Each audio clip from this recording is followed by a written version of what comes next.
Shalom, shalom, bien-aimés de Jésus, soyez bénis, soyez bénis.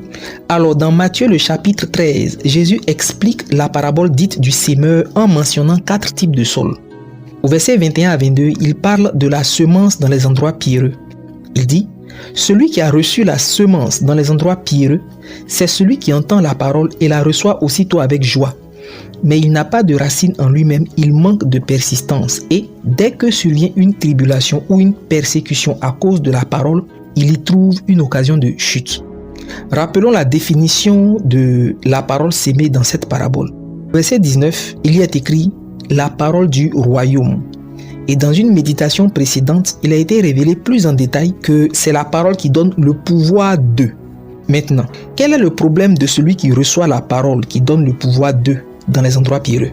C'est qu'il manque de persistance. Le mot grec qui désigne ce manque de persistance, c'est proskairos, qui veut dire endurant pour un temps saisonnier. Donc devant les tribulations, il tient bon pour un temps avant de lâcher prise. Mais pourquoi il est endurant pour un temps et comment y remédier? Deutéronome 11, verset 8. Vous observerez tous les commandements que je vous prescris aujourd'hui afin que vous ayez la force de vous emparer du pays. Ce texte vient nous dire une chose, c'est que la force de vient de la parole de Dieu.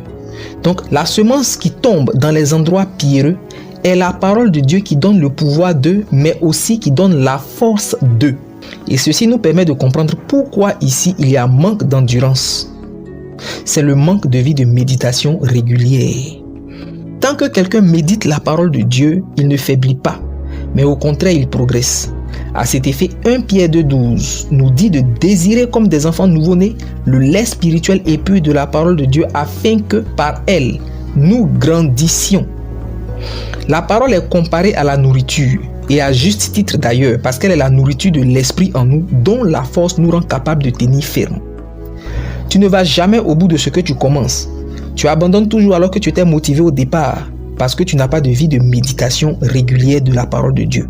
Tu ne te nourris pas, tu ne te fortifies pas dans l'esprit, alors tu t'affaiblis au même titre que celui qui dépense beaucoup d'énergie et qui mange peu, s'épuisant au fur et à mesure. Lire et méditer la parole de Dieu, ça n'allait de rien au départ. C'est comme un détail, mais c'est la clé de ta victoire dans les combats et devant les persécutions. Tu dois lire et méditer ta Bible tous les jours. Josué 1, verset 8. Que ce livre de la loi ne s'éloigne point de ta bouche, médite-le jour et nuit. Maintenant, la conséquence du manque de persistance, c'est la chute. Comme il est dit au verset 22, il y trouve une occasion de chute. En plus de ne pas méditer, il y a manque de vie de prière. Luc 21, 36.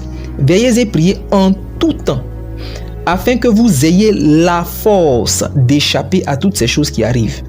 Et lorsqu'on lit le texte depuis le début, on voit que parmi toutes ces choses qui doivent arriver, il y a la persécution.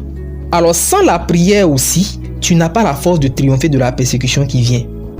Veillez et priez peut revêtir le sens d'avoir une vie de prière régulière et vivante. Parce qu'en fait, le monde d'aujourd'hui est organisé pour tirer ta vie de prière vers le bas avec toutes sortes de distractions et même le travail et bien d'autres choses qui étaient légitimes au départ. C'est pourquoi je prie que cette méditation éclaire et donne la clé à quelqu'un afin qu'il devienne endurant au nom de Jésus.